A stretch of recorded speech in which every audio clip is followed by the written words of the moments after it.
তোমাকে সুন্দর করে দেখাই, দেখি। হ্যাঁ, একটু হা করে দেখাও তো।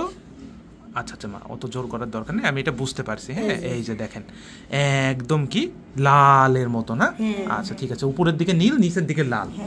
আচ্ছা, আমি যদি আপনাদের একটু বোঝাই, দেখি বামুনি আমার দিকে তাকাও, বাবু তুমি শুধু আমার দিকে তাকাও।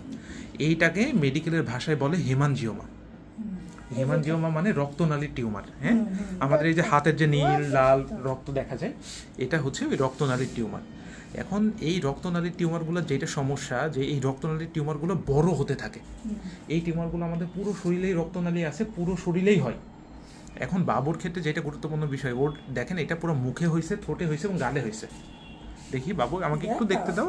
হ্যাঁ, এখন মুখে, গালে এবং ঠোঁটে হলে এই ধরনের হেমানজিওমাগুলোকে আমরা যদি সার্জারি করি, এর ট্রিটমেন্ট অপারেশন, দুইটা ট্রিটমেন্ট আছে, একটা হচ্ছে অপারেশন। হ্যাঁ, আচ্ছা আচ্ছা, তুমি আমার দিকে একটু শোনো, একটু শোনো, আমাকে একটু শোনো। আচ্ছা, এখন আমরা যদি ওর অপারেশন করি, দেখেন ওর ফেসটা এত পুরো জায়গাটা আমরা যদি কেটে ফেলি, ওটা আমরা কিভাবে মিশাবো?